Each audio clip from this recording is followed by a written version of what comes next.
الذي لا إله إلا هو الحي القيوم وحده لا أستغفر الله العظيم الذي لا إله إلا هو الحي القيوم وأتوب إليه.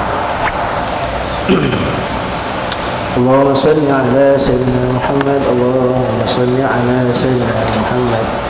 اللهم صل على سيدنا محمد وعلى آله وأصحابه أجمعين. أعوذ بالله من الشيطان الرجيم. بسم الله الرحمن الرحيم. السلام عليكم ورحمة الله وبركاته. الحمد لله رب العالمين، ثم الحمد لله الذي أرسل رسوله بالهدى ودين الحق يظهره على الدين كله ولو كره المشركون. أشهد أن لا إله إلا الله وأن محمدا عبده ورسوله. سبحانك لا علم لنا إلا ما علمتنا إنك أنت العليم الحكيم. رب اشرح لي صدري ويسر لي أمري واحلل عقدة من لساني يفقهوا قولي. أما بعد، قال الله تعالى في القرآن الكريم بعد أعوذ بالله من الشيطان الرجيم: يا أيها الناس اعبدوا ربكم الذي خلقكم والذين من قبلكم لعلكم تتقون. Sadaqallahul Azim. Tiga daripada surah Al-Baqarah ayat ke-21 yang bermaksud, wahai sekalian manusia, beribadahlah pada Tuhan yang telah menciptakanmu seperti mana umat-umat terdahulu. Moga-moga menjadi manusia bertakwa kepada Allah Subhanahu wa taala. Alhamdulillah. Saya hormati Tuan Haji Masjid, Tuan Imam, Tuan Bilal, Barisan Ahli Jawatan Kuasa Masjid Saadah Bandar Sultan Sulaiman, tuan-tuan para jemaah muslimin muslimat yang dirahmati oleh Allah Subhanahu wa taala.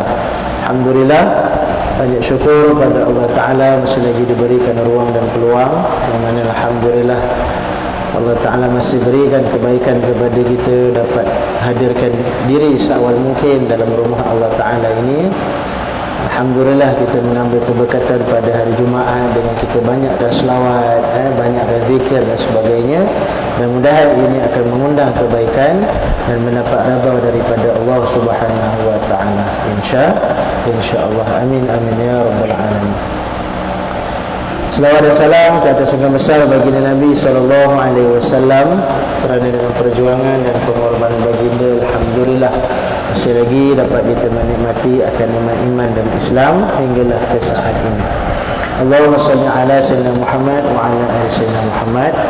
Tuan-tuan para jemaah yang dirahmati oleh Allah taala, insyaallah pada hari yang berbahagia ini kita nak kongsikan beberapa perkara sebagai renungan muhasabah dalam hidup kita, agar kehidupan kita lebih baik, lebih bermakna, lebih kita menjadikan diri kita ni adanya manfaat di sisi Allah Subhanahu wa taala.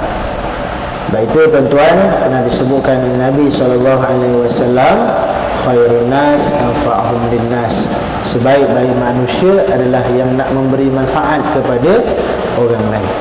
Baik itu ibarat kata tu kita bersyukur pada Allah Ta'ala. Allah Ta'ala panjangkan umur kita, kita cuba buat baik pada orang. Allah Ta'ala panjangkan umur kita, kita perbaiki hubungan kita dengan Allah Subhanahu wa Ta'ala. Dikatakan juga, khairukum man tala umruhu fa ahsana amaluhu wa khuluquhu.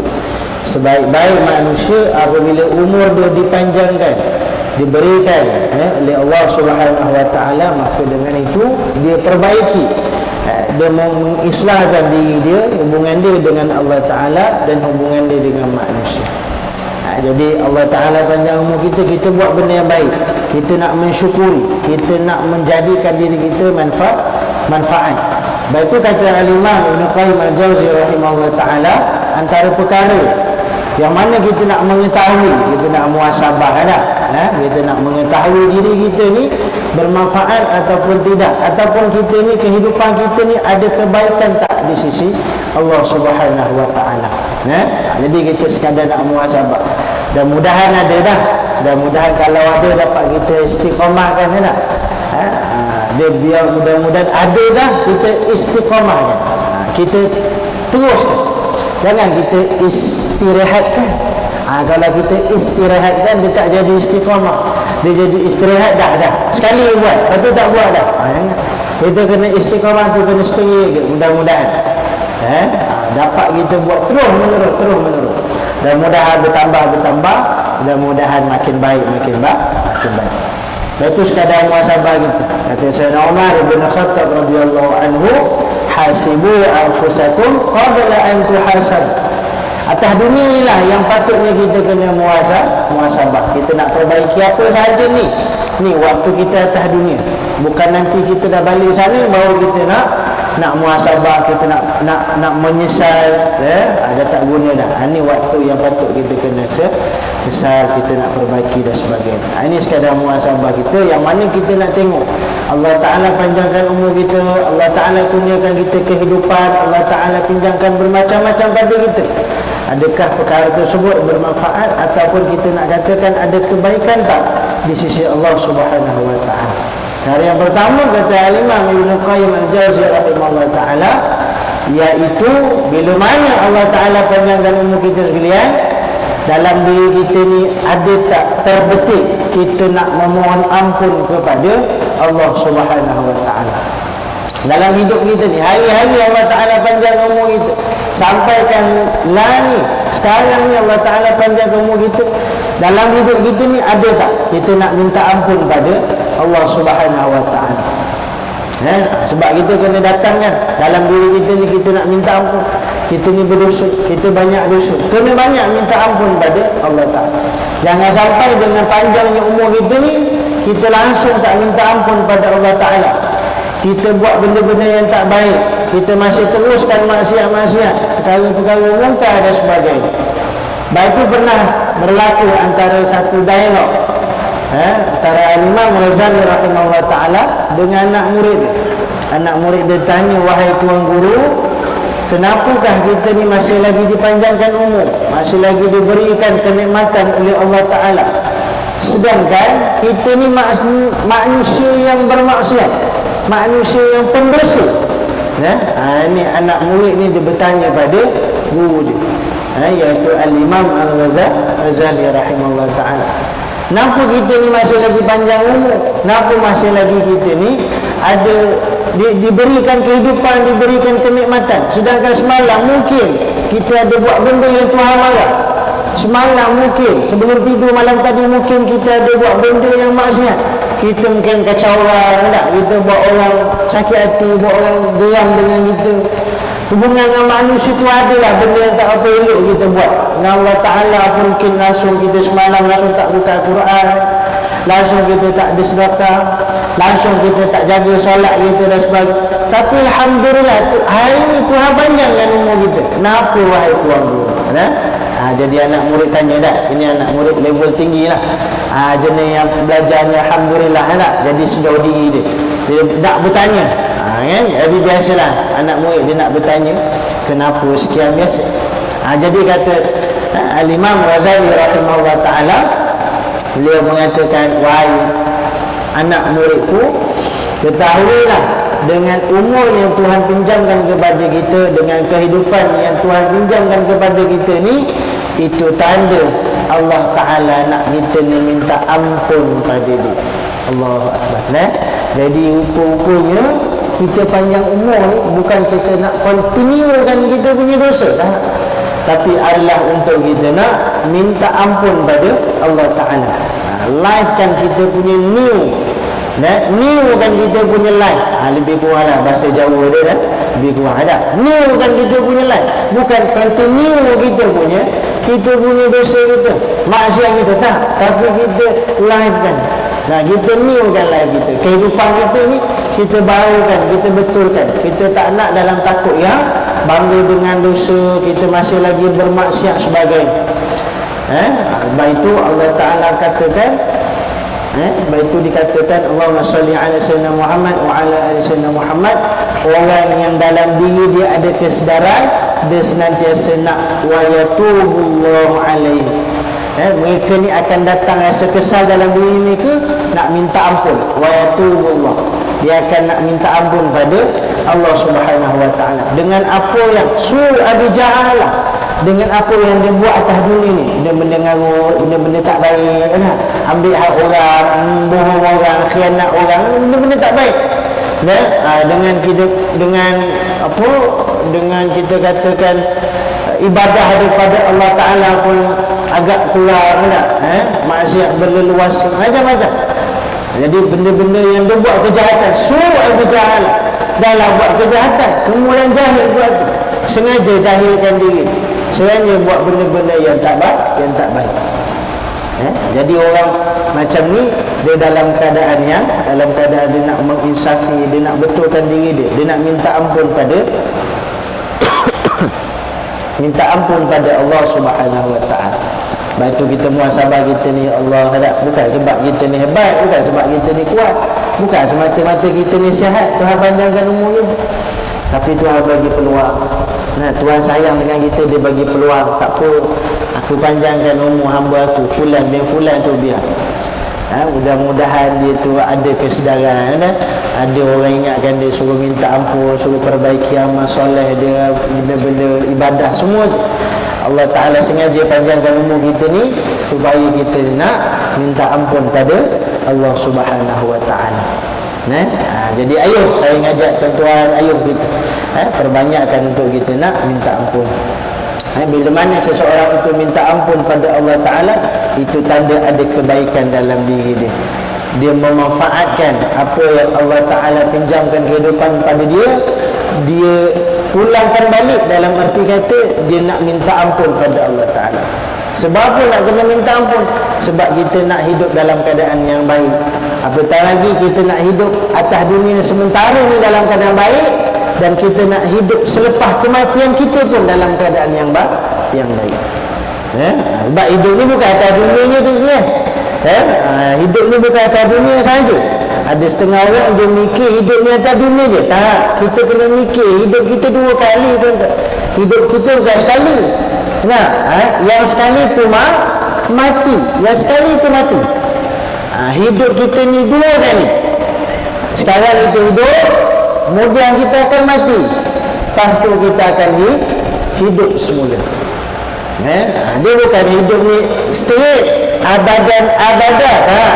Kehidupan atas dunia tak ada yang abadan abadah, tak ada. Dalam dunia ni, wa ma hadhil hayatud dunya illa la'ibun wala. Tahulah, kehidupan atas dunia semua jenembel, permainan semata-mata, nipu daya je semua atas dunia ni. Jangan sampai tertipu. Kena mikir kehidupan selepas kematian. Dia kena mikir. Tuhan ingatkan pada kita, ya ayyuhallazina amanu taqullaha wal tanzur nafsum ma qaddamat lighad. Orang beriman takut pada Allah Ta'ala dan perhatikan setiap diri masing-masing, apa persiapan kita selepas mana kita akan dibangkitkan di sana nanti. Apa persiapan kehidupan kita selepas mana kita akan mati, kita akan bertemu dengan Allah Ta'ala nanti. Jadi Allah Ta'ala perintahkan pada kita, bukan persiapan dunia ni je, bukan atas dunia yang sementara tak, tapi kehidupan yang sekali lagi nanti.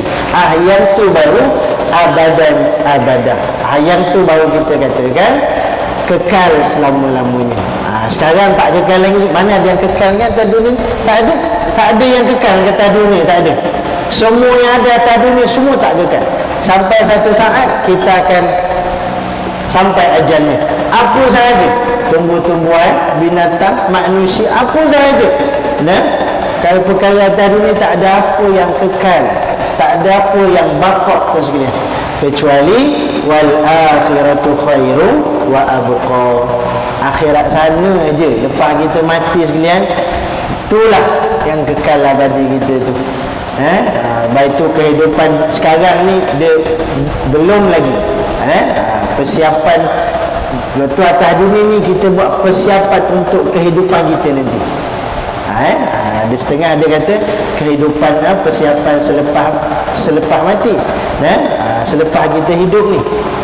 Tapi sebenarnya Allahumma salli ala sayyidina Muhammad, kita hidup ni sekali, hidup ni ada, kemudian kita akan mati, kemudian kita akan hidup. Betul kata Al-Imam Syafi'i rahimahullah ta'ala, dia mengatakan, ana lastu akhshal maut bal akhshal ladhi ba'dal mamat wa asratus su'alan. Kata Imam Syafi'i rahimahullah ta'ala, aku tak takut pun mati sekarang. Aku tak takut pun pada kematian sekarang, tapi aku takut adalah kehidupan setelah kematian. Ba'dal mamat. Yang dia risaukan tu adalah kehidupan selepas mamat. Bukan mamat sekolah rendah, tuan-tuan.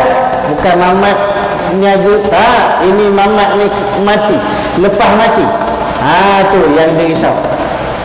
Walakin akhsha alladhi ba'dal mamat. Yang dia risaukan, yang dia takutkan tu adalah kehidupan selepas mati nanti. Allahu Akbar. Dia bukan kematian sekarang ni, tak. Sebab semua kita akan mati, tak? Tuan-tuan saya semua kita akan mati. Tuan-tuan, abang, adik-adik, semua kita akan mati. Sampai ajal, idza jaa ajaluhum la yasta'khiruna sa'ah wa la yastaqdimun.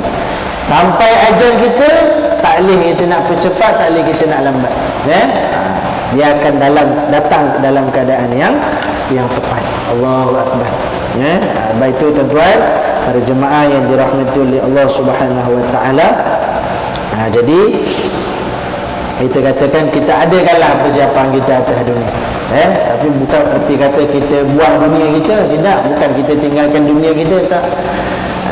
Jadi dalam surah Qasas Allah Ta'ala sebut, wabtaghi fima atakallahu daral akhirah wa la tansa nasibaka minad dunya wa la tansa nasibaka minad dunya. Tu Allah Ta'ala ingatkan, kejar akhirat, kejar, kena sungguh-sungguh akhirat, tapi jangan tinggalkan dunia. Walaupun ni sementara, tapi jangan tinggalkan. Jangan buang dunia, jangan tak kerja langsung. Jangan duduk rumah manja. Kerja, kena bergaul, kena bermasyarakat, kena berkawan. Tapi moga-moga ada batas-batasannya. Kerjalah kita, kerja sekian, tapi sampai satu saat kita rehat kita solat, rehat kita dengan keluarga. Jangan stay je kerja, solat tinggal, Quran tinggal, anak isteri tinggal, habis kerja je manja. Tapi langsung tak mikirkan keluarga, tak mikirkan bekalan-bekalan akhirat. Baik itu bukan maksud kata buang dunia, tak. Ada dunia, kita ada. Itu Allah Ta'ala kejar akhirat sungguh-sungguh. Wa bataghi fima atakallahu daral akhirah. Untuk kehidupan kita kat sana nanti kena kejar. Tapi wala tansa nasibaka minad dunya. Jangan lupa nasib kamu atas dunia. Tu Allah Ta'ala peringatkan. Bermasyarakatlah, bersosiallah di antara kita. Tapi ingat ada batas-batasannya. Jangan kita melampau-lampau. Jangan sampai ada hubbud dunia. Jangan sampai ada sifat cinta dengan dunia melampau-lampau. Langsung kita tak mikirkan akhirat kita. Jangan. Baik itu, Allahumma salli ala sayyidina Muhammad wa ala ali sayyidina Muhammad. Kita nak taubat tu, balik pada tadi, kita nak Allah Ta'ala ampunkan dosa kita, kita nak dalam keadaan yang baik. Dalam Quran Allah Ta'ala sebut illa man atallah biqalbin salim. Kita nak balik pada Allah Ta'ala ni dalam keadaan yang tak bawa dosa kita. Kita nak bersihlah hati kita dah. Yalah, kalau kita sebut dosa tu memang semua kita ni pendosa. Kita semua pendosa. Tapi Nabi sebut sebaik-baik orang yang melakukan dosa, kullu bani adam khata' wa khairu khata'in at-tawwabun. Setiap orang yang melakukan dosa ni, sebaik-baik mereka ni adalah yang nak bertaubat, yang nak balik pada Allah Subhanahu wa ta'ala. Jadi mudah-mudahan kita lah. Kita memang pendosa, tuan-tuan. Semua kita dosa. Kita semua dosa. Kita tak boleh nak lari daripada dosa. Orang yang mengatakan dia tu tak buat dosa dan tak berdosa pun, tu pun dah berdosa. Dia tak ada sifat tawaduk dalam diri dia. Kalau tak ada dosa, dia katakan tak dosa, dia tak istighfar, tak buat apa, tak buat kebaikan. Patut kita kena, ya Allah, bila ada rasa dosa diri kita ni, kita dah buat salah, kita nak istighfar, kita nak minta ampun pada Allah Ta'ala. Kita nak hati kita bersih, kita nak baik. Bila hati kita bersih, bila mana Allah Ta'ala ampunkan dosa kita ni, Itu mudah-mudahan kita suka pada kebaikan, kita cinta pada kebaikan, kita syok lah dengan benda-benda baik ni, benda-benda agama ni. Kita nampak Tuhan buka pintu hati kita, nampak oh ini baik, oh ini agama, oh ini betul, baru nampak. Tapi kalau hati kita kotor, penuh dengan dosa, penuh dengan maksiat tu, tak nampak agama tu, tak nampak. Nah, orang solat pun kita akan mengata je, alah acah-acah baik pula. Kadang mulut ni kata no, mulut ni kata no, nah, alah sedekah, ada tu, alah nak perjuangkan agama, dia boleh lebih kurang daripada 5 je. Tak, nak, jangan kata gitu. Nak, orang buat baik patut kita kena support, kita kena at-ta'awun. Itu dalam Quran Allah Ta'ala sebut dalam surah Maidah ayat kedua, wa ta'awanu 'alal birri wat taqwa. Kena ada sifat hargai, saling support menyupport. Orang nak buat baik, orang nak buat kebaikan ni, al-bir ni kena ada, kena gitu dah, kena support. Jangan kita jatuh kan, jangan dalam babak agama kita remehkan orang, tak, jangan. Itu bukan sifat orang mukmin, jenis nak jatuhkan orang, tak.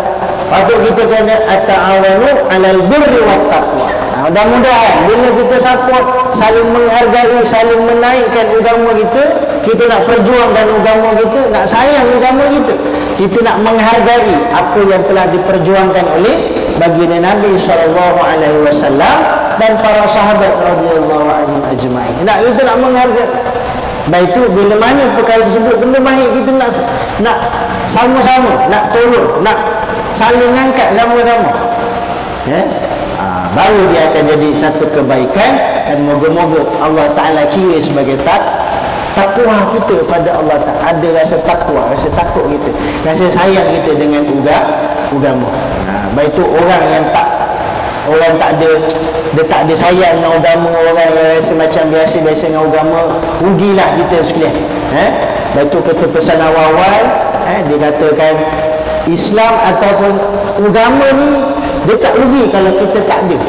Dia tak ada. Tapi kita yang rugi kalau kita tak ada agama. Nah, kita rugi kalau kita tak ada agama. Agama tak rugi kalau kita tak ada. Dia lebih macam Islam. Nah, Islam tu dia tak perlukan kita, tapi kita perlukan Islam. Dan kita perlukan Islam, kita perlukan agama. Kita perlukan agama, kita perlukan Islam. Kalau kita tak nak, tak apa. Lepas tu dalam Quran Allah Ta'ala rakamkan dalam surah Taubah berkenaan dengan kisahnya penghijrahan baginda Nabi SAW. Dalam ayat tersebut dalam surah Taubah, Allah Ta'ala sebut illa tansuruhu faqad nasarahullah. Allah Ta'ala katakan apa tuan-tuan? Tak apa kalau mereka ni dia tak nak bantu agama aku. Allah Ta'ala sebut tak apa kalau kita ni jenis tak nak bantu, tak nak perjuangkan agama Allah Ta'ala ni, tak apa. Sebab Allah Ta'ala ada cara sendiri. Sebab agama milik Allah Ta'ala, agama Islam. Tapi yang rugi tu bukan Allah Ta'ala. Agama tak rugi, Allah Ta'ala pun tak rugi. Yang rugi siapa sebenarnya? Kita. Illa tansuruhu faqad nasarahullah. Yang rugi tu kita rugi tu kalau tak ada agama, tak ada sayang agama, tak ada rasa kita nak balik pada Allah Ta'ala dalam keadaan yang bersih hati kita. Jadi kita kena ada rasa sayang dengan agama, sayang junjungan besar baginda Nabi SAW. Banyak pertaruhan kita katakan, perjuangkan, korbankan harta jiwa para sahabat radhiyallahu anhum ajma'in untuk nak dapatkan Islam, untuk nak jaga Islam. Jadi dah sampai pada kita. Jadi kita kena sayang dengan cara macam mana sayang? Kita jaga ibadah kita, kita banyakkan minta ampun pada Allah Ta'ala, buangkan kekotoran dalam diri kita ni, buang benda-benda muka, benda-benda maksiat ni. Mudah-mudahan dengan istighfar kita, dengan kita buat benda baik, amal solat kita, mudah-mudahan perkara tersebut membantu kita nak hakikkan dosa-dosa kita, nak buang jauh-jauh. Kita nak, ya Allah, minta jauh. Dan kita rasa jijik lah, sampai saat tahap tu kita rasa jijik dengan dosa kita. Nak kita rasa Allah kenapa buat dosa ni, sampai tahap itu. Itu mudah-mudahan kita kata tu, bila sampai tahap kita tak suka dengan benda munkar, benda maksiat, benda dosa ni, itu mudah, itu antara tanda yang hati kita ni Allah Ta'ala jaga dah bersih dah. Kita tak suka benda-benda maksiat ni. Ada setengah orang dia gitu, ada setengah orang dia punya hati tu subhanallah bersih. Dia tak macam kita lah dah. Kita lagi yang bercakap ni. Bangga dengan dosa, nauzubillah kadang kita dah. Bangga pula dengan dosa. Tayang pula dosa pula yang kita buat. Tu akhir zaman dia tayang, dia nunjuk dia punya dosa dia. Dia elok dulu, elok betul-betul aurat semua. Sekarang dia buka aurat, dia tunjuk kat public. Contoh tak? Dulu awak sekian-sekian, dulu orang tak tahu kita ni macam mana perangai kita. Sekarang kita tunjukkan kat public kita punya perangai kita. Dia nak menunjuk-nunjuk dah. Dia nak tayangkan. Ibarat kata dia macam banggalah dengan dosa kan. Ni sampai janganlah sampai kita ni memang kita pendosa, kita ni banyak buat dosa, tapi jangan sampai kita bangga dah. Itu antara kita dengan Allah Ta'ala, minta ampun sungguh-sungguh. Jangan kita alah benda dosa tayang je, jangan minta jauh lah dah. Jangan sampai hati kita ni dah terbuku sangat, dah gelap sangat dengan kekotoran, sampai kan kita tak nampak itu dosa. Allah. Baik, itu tuan-tuan para jemaah yang dirahmati oleh Allah Subhanahu wa taala. Dan mudahan Allah Ta'ala berikan kita kebaikan, Allah Ta'ala ampunkan dosa kita, supaya kita dapat illa man atallah biqalbin salim, hati yang bersih, hati yang suka pada agama, hati yang suka pada kebaikan. Kita suka orang nak buat baik, kita suka orang nak ni sekian, kita syok lah, kita syok. Sebab tu kan kata Nabi SAW, man yuridillahu bi khairan yufaqihu fid-din. Siapa yang Tuhan nak bagi dia kebaikan, Tuhan nak datangkan manfaat di dalam kehidupan dia ni, Tuhan akan datangkan rasa syok dengan agama, sayang dengan Islam, sayang dengan bab-bab benda baik ni, dia ada, dia rasa yufaqihu fid-din. Dia menuju, dia on the way lah, dia otway tu, dia nak pergi pada kebaikan. Dia benda yang bab-bab agama dia suka. Solat dia syok, dia datang sampai dia syok. Seronoklah solat berjemaah ni, gitu. Seronoklah duduk dalam majlis ilmu, seronoklah baca Quran, kita buat baik, kita bantu orang, seronoklah. Dia sampai syok dengan benda-benda baik, benda-benda agama. Dia bukan jenis itu ada nak buat kebajikan malah, dia bukan malah mengeluh, tak. Kalau ada mengeluh dalam bab agama, mengeluh dalam adanya benda nak komen dalam bab agama, benda Islam sebagainya ni, adalah tu something itu. Hati dalam keadaan baik. Jadi dia mensyukuri nikmat yang Allah Ta'ala bagi, dia memanfaatkan kurniaan yang telah dikurniakan oleh Allah Subhanahu wa Ta'ala. Jadi moga-moga tuan-tuan, saya doakan tuan-tuan sama-sama kita dalam hidup kita ni banyak kan, kita minta ampun, kita istighfar pun silakan, nak buat amal soleh pun silakan, dan mudah apa sahaja yang kita buat, Allah Ta'ala anugerahkan keampunannya kepada